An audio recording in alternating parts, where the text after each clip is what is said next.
নমস্কার বন্ধুরা, নতুন রেসিপিতে আপনাদের স্বাগত। আজকে আমি আবার একটা অন্যরকম রেসিপি নিয়ে এসেছি। আজকে আমি করে দেখাবো রুই মাছ কষা বা কালিয়া কষা করে দেখাবো। কষা কষা করে রান্না করব। এটা 2.5 কেজি ওজনের রুই মাছ ছিল, আর মাথাটা দেখেই বুঝতে পারবেন কত বড় মাছটা ছিল। এই মাছ আমি 1 কেজি মাছ নিয়ে নিয়েছি। এই রুই মাছ কষা করব, তার জন্য নিয়ে নিয়েছি এখানে পেঁয়াজ, আদা, রসুন মিক্সিতে বেটে এনেছি, কাজু বাদাম, এখানে আছে টমেটো সস, ধনেপাতা, তেজপাতা, টক দই, চিনি, গরম মশলা, কাশ্মীরি লঙ্কার গুঁড়ো, হলুদ গুঁড়ো, লঙ্কার গুঁড়ো, জিরের গুঁড়ো আর কালো জিরে। আর কিছু লাগবে না। প্রথমে আমি উনুন ধরিয়ে নিয়েছি, আর যেটা লবণটা বলা হয়নি। এবার যেটা করব, উনুনটা ধরিয়ে কড়াই বসিয়ে দিয়েছি, কড়াইটা গরম হতে থাক। তার মধ্যে আমি মাছে একটু লবণ আর হলুদ মাখিয়ে রাখবো, আর একটু লঙ্কার গুঁড়ো দেবো, তাহলে একটু ঝাল ঝাল মাছটা ভাজা। নাহলে এই রুই মাছটা একটু মিষ্টি ধরনের হয়, এই রান্নার জন্য একটু মাখিয়ে রাখবো। একটু মাখিয়ে নেবো, মাখিয়ে 5 মিনিট রেখে দেবো। তার মধ্যে তেলটা গরম হয়ে যাবে। দেখুন বন্ধুরা, কড়াইয়ে দিয়ে দিয়েছি আমি সর্ষের তেল, আর তেলটা গরম হয়ে গেছে। একটু খুঁটি করে এরকম চাড়িয়ে নেব। দিয়ে আমি এর মধ্যে যাতে মাছটা তলায় লেগে না ধরে, তার জন্য একটু হলুদ গুঁড়ো দিয়ে দেবো, আর দিয়ে দেবো এর সামান্য একটু লবণ। এই লবণ আর হলুদ গুঁড়োটা দিলে মাছটা কিন্তু তলায় লেগে ধরবে না। এবার আমি মাছটা ভেজে নেব।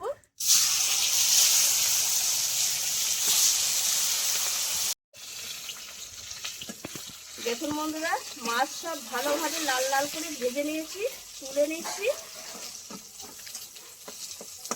আর এবার আমি ওই তেলেই ফোড়নে দিয়ে দেবো তেজপাতা, কালো জিরে, এখানে যে পেঁয়াজ, আদা, রসুন বেটে এনেছি এটা দিয়ে দেবো।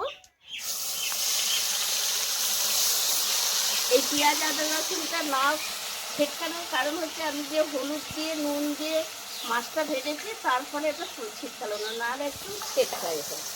এর মধ্যে আমি দিয়ে দেবো জিরে গুঁড়ো, হলুদ গুঁড়ো, লঙ্কা গুঁড়ো, স্বাদ মতো লবণ, একটি কাশ্মীরি লঙ্কার গুঁড়ো কালার ভালো আসার জন্য এটা দিচ্ছি। আর এখানে আমি 3টে টমেটো সস নিয়েছি, এটা দিয়ে দিচ্ছি। যেহেতু আমার কাছে টমেটো নেই, তাই সসটাই ব্যবহার করলাম। আপনাদের কাছে যদি টমেটো থাকে তাহলে আপনারা টমেটোটা দিয়ে দেবেন। দিয়ে আমি ভালো করে মশলাটা একটু কষিয়ে নেব। দেখুন বন্ধুরা, মশলা কষানোর কাছে তেল ছেড়ে দিয়েছে, আর আমি এই টক দইটা একটু জল দিয়ে একটু ফাটিয়ে নিয়েছি।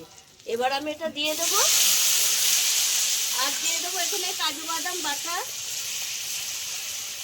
দিয়ে দেবো ব্যালেন্সের জন্য সামান্য একটু চিনি, যেহেতু টক দই দিয়েছি।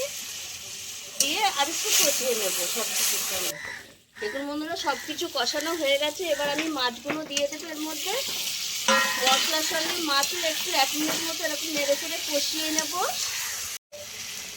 এবার আমি এই বাটি ধোয়া জলটা দিয়ে দেবো।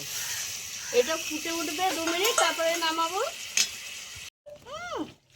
দেখুন বন্ধুরা, 2 মিনিট ফুটে উঠেছে, আর কত সুন্দর হয়েছে মাছ কষাটা। এবার আমি একটু গরম মশলা দিয়ে দেবো।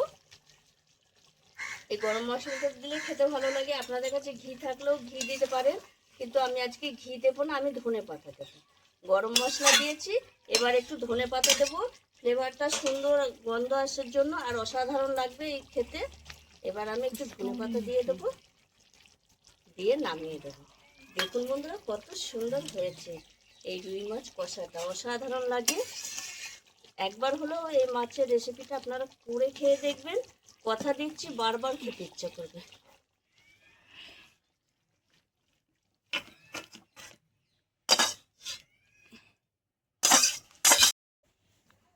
বন্ধুরা, আপনারাও এইভাবে একবার এই মাছ কষা করে খাবেন। আমি তো রুই মাছ কষা করেছি, আপনারা যে কোনো মাছ এইভাবে কষা করে খেয়ে দেখবেন, অসাধারণ লাগবে। কত সুন্দর হয়েছে দেখুন, এই কষা দিয়েই 1 ভাত খাওয়া হয়ে যাবে।